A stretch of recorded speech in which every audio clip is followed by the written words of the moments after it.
जिनको सतगुरु अल्लाह वाहिगुरु राम से प्यार है, जिनको वहां से मिली आत्मिक शांति और बेशुमार प्यार है,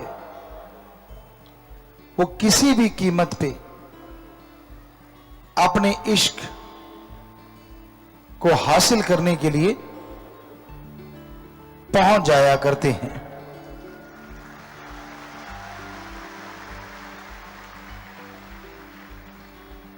बहुत महापुरुषों ने रब्बी इश्क के बारे में बताया, गुरु सहवानों ने बताया कि चाहे आग का दरिया हो,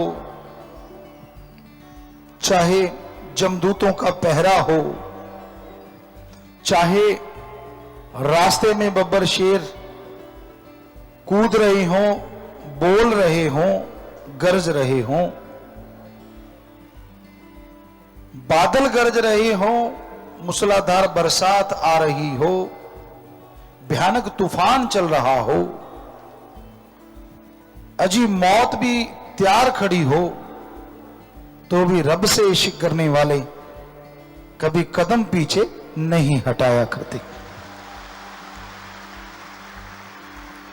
अगे नो बधा के पैर पिछे नो हटाना की, ते बन के प्रेमी फिर दिल नो डलाना की। अगर सिर्फ ये दो लाइनें आप मान लो ना, आपको टेंशन आएगी नहीं, सत्संगियों को तो खास करके। दो लाइनें अगे नो बधा के पैर पिछे नो हटाना की, ते बन के प्रेमी फिर दिल नो डलाना की।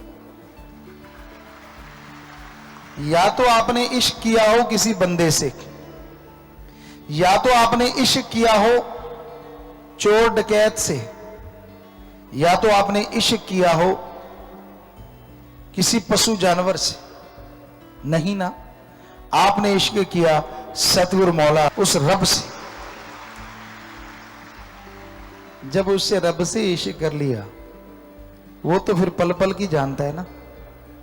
क्या उसको आपकी मजबूरी का, आपके दुख का पता नहीं चलेगा? पर आप चलने देते नहीं, पहले चीखने लग जाते हो। एक इसी बात पे एक बात याद आ गई, आपको कई बार पहले भी सुनाई है। कोई आदमी डूबने लगे, कश्ती पे सवार थे, अलग अलग धर्मों के लोग थे। तो कश्ती सवार ने कहा, हम डूब रहे हैं। तो मल्लाह कहने लगा, 4 लोग कुर्बानी दे दें तो कोई बड़ी बात नहीं, बच सकते हो। तो सभी कहने लगे, यार चलो ठीक है, अलग अलग धर्म के लोग आपा कुर्बानी देते हैं। एक ने अपने मालिक को याद किया, छलांग मारी, वो किनारे पहुंच गया। दूसरे ने याद किया, उसने छलांग मारी, वो पहुंच गया। तीसरे ने किया, वो उसने छलांग मारी, वो पहुंच गया। अब चौथे की गड़बड़ होगी। चौथा कभी ऊपर आ जाए, कभी नीचे चला जाए, कभी ऊपर आ जाए, कभी नीचे चला जाए, और आखिरकार वो डूब गया और मर गया। कहते हैं वो जमराज के पास गया। इसे कहानी मानिए, लेकिन है ये हकीकत के बिल्कुल नजदीक। कहते हैं जमराज के पास गया और गुस्से होने लगा। जमराज कहता, भाई तू गुस्से क्यों हो रहा है? कहता, यार बड़ी अजीबोगरीब हुई मेरे साथ। कहते, क्यों?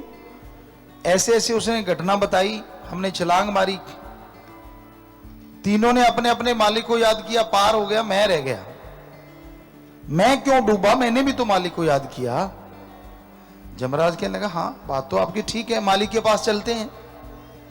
मालिक के पास गए, मालिक मुस्कुराए, आ गए।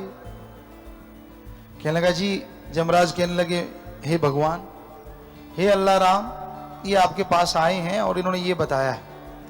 तो मालिक मुस्कुराए, कहने लगे, सुन भाई, तूने हमें याद किया एक संगीत वाद्य बजाने के वाले के रूप में, तो हम अभी सारा सामान टांग टूंग के अभी सितार स्तूर उठा ही रहे थे कि आपका इरादा बदल गया।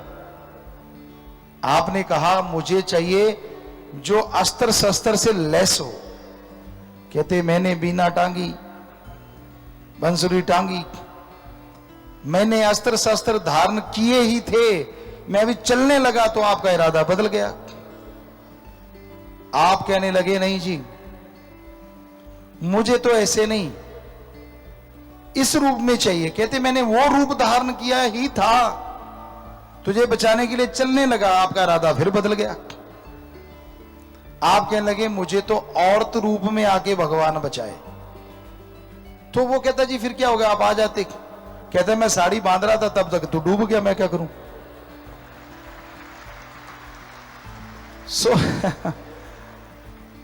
अब चक्कर ये है ना, राम सतगुरु अल्लाह तो आपके दुख दर्द दूर करने आते हैं, पर आपकी एक डिमांड कम पूरी होने वाली होती है, आपकी 10 डिमांड आप साथ में पंजाबी च कहते तय नाल तय ला देने हो।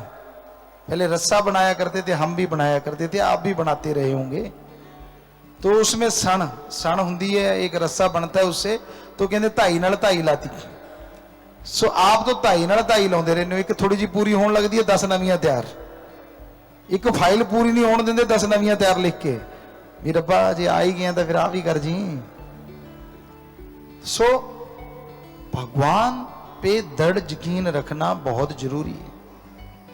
दृढ़ यकीन रखो, हो नहीं सकता कि आप जो करो और वो आपको खुशी का कोई कारण ना दे, मतलब ही नहीं है।